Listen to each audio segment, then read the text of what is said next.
باقی جو 96% بچے ہیں ان کا کیا ہے؟ ہم نے ان کے بارے میں کتنا سوچا ہے؟ کیا ہم نے ان کے لیے کچھ سوچا ہے یا نہیں سوچا ہے؟ ایک بات ان کی باتوں میں جو مجھے نظر آئی، محسوس ہوئی، وہ یہ تھی کہ کیا مدرسے میں صرف دین کی ہی تعلیم دی جائے گی؟ کیا یہی تھا نا؟ دین کی تعلیم دی جائے گی؟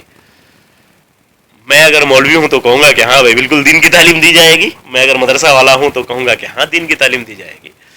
لیکن عام طور پر یہ سوال بہت زیادہ اٹھایا جاتا ہے کہ کیوں مدرسے میں صرف دینی تعلیم دی جاتی ہے، کیوں وہاں پر کوئی اور تعلیم نہیں دی جاتی ہے؟ مثال کے طور پر کمپیوٹر سائنس کی، کمپیوٹر کی، انگلش کی، میتھ کی اور دیگر تعلیم کیوں نہیں دی جاتی ہے؟ کیوں وہاں سے ڈاکٹر، انجینئر وغیرہ پیدا نہیں ہو رہے ہیں؟ اس سلسلے میں میرا نظریہ بہت صاف ہے، بہت ہی زیادہ صاف ہے. اس سلسلے میں اگر کچھ لوگ حالانکہ یہاں بھی زیادتی کرتے ہیں، کچھ لوگ اس کا جواب الجواب یہ دیتے ہیں کہ وہ فوراً یہ کہیں گے کہ پھر اسکولوں میں دین کی تعلیم کیوں نہیں دی جاتی ہے. حالانکہ میں اس سوال کے فیور میں نہیں ہوں، لیکن میں اس بات کے فیور میں ہوں کہ اسکول میں جن بچوں کی تعلیم ہوتی ہے، خاص طور پر اسکول میں جن مسلم بچوں کی تعلیم ہوتی ہے، بہت کلیئر کر رہا ہوں میں کہ اسکول میں جن بچوں کی تعلیم ہوتی ہے، خواہ وہ مسلمان کا بچہ ہو یا غیر مسلم کا بچہ ہو، سکھ، عیسائی، جین، بودھ، کسی کا بھی بچہ ہو، اس کو بھی چاہیے کہ اپنے دھرم کے بارے میں بنیادی معلومات وہ ضرور حاصل کرے. اسی طرح سے خاص طور پر مسلمان بچوں کو بھی، خواہ وہ کسی کالج میں تعلیم حاصل کرے، اسکول میں تعلیم حاصل کرے، مدرسے میں تعلیم حاصل کرے، بنیادی دینی تعلیمات کا ان کا جاننا ان کے لیے بہت ضروری ہے، فرض ہے ان کے لیے. تو وہ چاہے اسکول میں پڑھے، چاہے مدرسہ میں پڑھے، کہیں بھی پڑھے، دینی تعلیم کا ان کے لیے ہونا ضروری ہے. میں یہ نہیں کہتا ہوں کہ اسکول کا ہر پڑھنے والا وہ حافظ ہو، وہ قاری ہو، وہ مفتی ہو، میں یہ نہیں کہتا ہوں. میں یہ کہہ رہا ہوں کہ اسکول میں پڑھنے والا بھی، ہر اسٹوڈنٹ بنیادی دینی تعلیمات کو ضرور جانے. وہ توحید کو جانے، وہ عقیدے کو جانے، وہ نماز کو جانے، وہ روزہ، زکوٰۃ، حج، یہ جو بنیادی چیزیں ہیں، اللہ کو جانے، اللہ کے رسول کو جانے، قرآن کے بارے میں جانے، احادیث کے بارے میں کچھ جانے. وہ عالم نہ بنے نا، وہ عالم نہ بنے، وہ حافظ نہ بنے، وہ امامت کے لائق نہ بنے، وہ لیکن اس لائق تو بنے نا کہ اپنے ایمان کو بچا سکے، بنیادی تعلیمات کو وہ جان سکے. تو اسکول میں ضرور پڑھے، وہ بہترین ڈاکٹر بنے، بہترین وہ انجینئر بنے، بہترین وہ سائنٹسٹ بنے، لیکن ساتھ ہی ساتھ وہ مسلمان ہے تو لازمی طور پر اتنا علم کا جاننا دینی ان کے لیے ضروری ہے. بیسک دینی تعلیم کا جاننا اتنا ضروری ہے کہ وہ اپنے ایمان کو محفوظ رکھ سکے، وہ ان کے لیے فرض ہے. اسی طرح سے آپ آئیے مدارس میں میرے بھائی، میں آپ کو یہ عرض کروں گا کہ مدارس میں ایک بار ہم لوگوں کو گہرا مطالعہ کرنا چاہیے. وہ اس لیے کہ بظاہر ہم لوگوں کی نظر میں مدرسہ، لفظ مدرسہ نظر آتا ہے. پھر وہ دارالعلوم دیوبند ہو، وہ جامعہ سلفیہ ہو، وہ دارالندۃ العلماء ہو، یا وہ منظر اسلام ہو، یا اور بھی کوئی، تمام مکاتب فکر کے مدرسہ جو مدارس ہیں ہمیں سیم نظر آتے ہیں، لیکن سچائی یہ نہیں ہے. میں جامعہ سلفیہ میں پڑھ رہا تھا، اور جامعہ سلفیہ میں 2001 میں کمپیوٹر سیکھ چکا تھا. اس وقت اسکولوں میں کمپیوٹر آیا بھی نہیں تھا. کیا شیخ عبدالحلیم صاحب؟ اس وقت 2001 میں اسکولوں میں کمپیوٹر آیا نہیں تھا. اس وقت ہم لوگوں کو وہاں پر اس کی تعلیم دی جاتی تھی، سرٹیفکیٹ دی گئی 2001 میں. تو ڈپینڈ یہ ہوتا ہے کہ مدارس کے چلانے والے کیسے ہیں، وہاں کا نصاب کیسا ہے. آپ اگر اس کے دیکھ لیں، آپ ندوے کے نصاب کو دیکھ لیں، جامعہ سلفیہ کے نصاب کو دیکھ لیں، آپ چمپارن میں جو ہے ہم لوگ کا اپنا ادارہ جامعہ ابن تیمیہ کے نصاب کو دیکھ لیں، جامعۃ الامام بخاری کے نصاب کو دیکھ لیں، سنابل دلی میں اس کے نصاب کو دیکھ لیں، جامعہ محمدیہ مالیگاؤں کے نصاب کو دیکھ لیں، جامعۃ الامام البانی کے نصاب کو آپ دیکھ لیں. یہ نصاب عصری اور دینی، اس میں مقدم دین کو رکھا گیا ہے، لیکن ایسا نہیں کہ عصری تعلیم سے اس کو اگنور کیا گیا ہے، بالکل نہیں. اس کی زندہ مثال یہ میں نے آپ کو دی کہ ہم لوگ 2001 میں جامعہ سلفیہ میں ہم لوگ کمپیوٹر باضابطہ اس کی کلاس ہوتی تھی، ہم لوگ کو سکھایا جاتا تھا. اور آپ کو پتہ ہے کہ انگلش وغیرہ تو وہاں اول کلاس سے لے کر فضیلت تک وہاں پر تعلیم ہوتی ہے. ندوے کا نصاب آپ آج کسی سے ڈھکا چھپا نہیں ہے، لیکن کچھ ادارے آج بھی ایسے ہیں جہاں وہ فرسودہ نظام تعلیم آج بھی ہے. میں اس سلسلے میں یہ عرض کرنا چاہوں گا کہ قرآن اپنی جگہ پر ہے، تفسیر اپنی جگہ پر ہے، حدیث اپنی جگہ پر ہے، فقہ اپنی جگہ پر ہے، عربی تعلیم اپنی جگہ پر ہے. لیکن آپ اگر بنظر غیر مطالعہ کریں میرے بھائی، تو آپ ضرور اس میں پائیں گے کہ یہ جو سبجیکٹس ہیں، یقیناً اس کی تعلیم کم ہوتی ہے آج بھی. دوسرے جو سبجیکٹس ہیں اس کی تعلیم زیادہ ہوتی ہے مدرسوں میں بھی. تو جہاں پر آج بھی فلسفہ کی تعلیم ہوتی ہو، جہاں پر آج بھی فارسی کی تعلیم آج بھی دی جاتی ہو، تو یہاں میں ضرور کہوں گا کہ ایسے مدرسے کو ان کے ذمہ داروں کو چاہیے کہ اس پر نظر ثانی کریں. نہ فارسی جنت کی زبان ہے، نہ انگلش جہنم کی زبان ہے کہ نہیں؟ فارسی کو ہٹا کر کے انگلش رکھنا، یہ وقت کی ابھی زبان ہے، لسان العصر ہے یہ.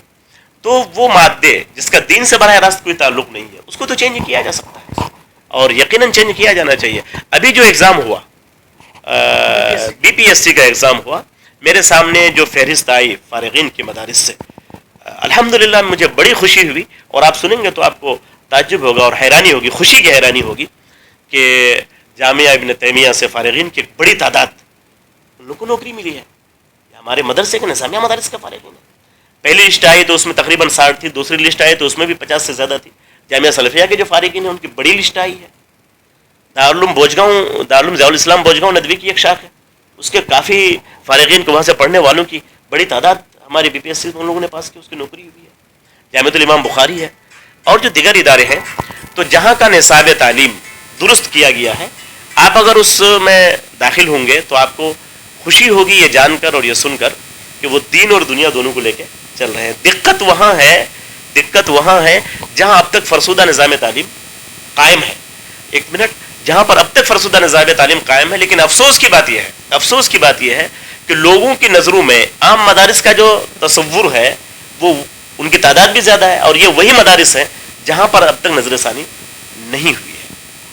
مجھے لگتا ہے کہ کافی حد تک بات کلیئر ہو گئی ہوگی.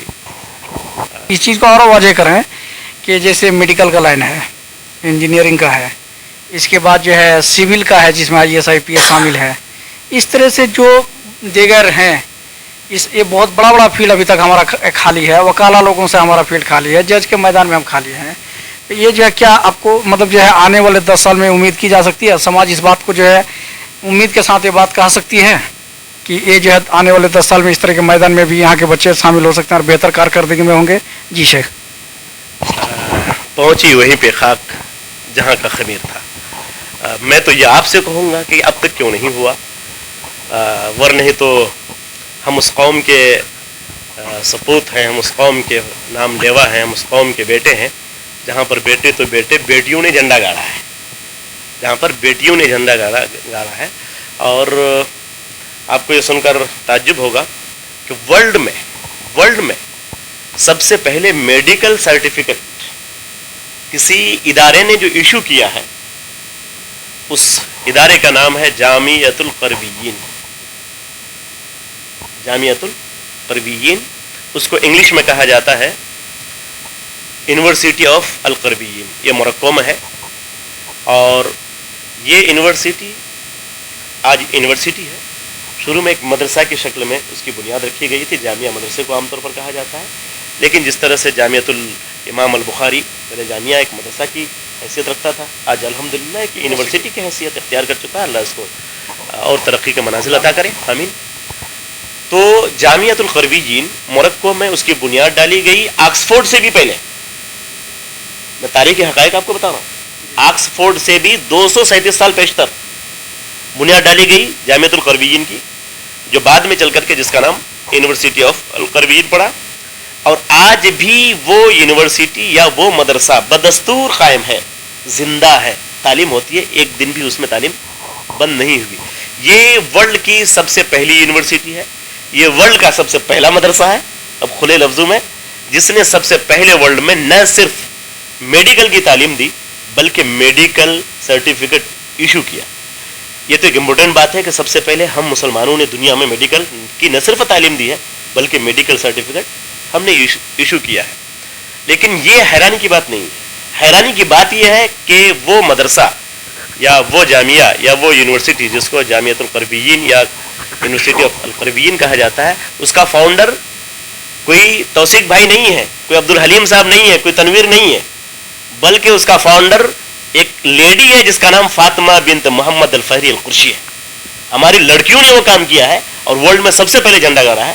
اور آپ کہتے ہیں کہ 10 سال میں، یہ تو ہم لوگوں پہ بھائی لعنت ہے کہ ہم لوگ نہیں کر پا رہے. ہماری بہنوں نے پہلے ماضی میں کر دکھایا ہے، سب سے پہلے دنیا کو میڈیکل سرٹیفکیٹ ہم نے دیا. ہم جو چیز نہیں کر پا رہے ہیں اس کا الزام قوم پہ تو آ سکتا ہے، سسٹم کی کمزوریوں پہ تو آ سکتا ہے، اسلام پہ نہیں آ سکتا ہے. مدرسے میں وہ قوت ہے کہ ورلڈ میں سب سے پہلے میڈیکل سرٹیفکیٹ ایشو کیا, اور آپ کہہ رہے ہیں کہ 10 سال میں ہم کر کیوں نہیں پائیں گے؟ بس ہم کر نہیں رہے ہیں. آج قوم کے پیسے فضولیات میں خرچ ہوتے ہیں. اتنا جو ہے مطلب آکسفورڈ سے اتنا دن پہلے, تو یہ جو ہے پھر یہ سلسلہ بیچ میں بند کہاں سے ہو گیا؟ کس نے منع کر دیا اس قوم کو؟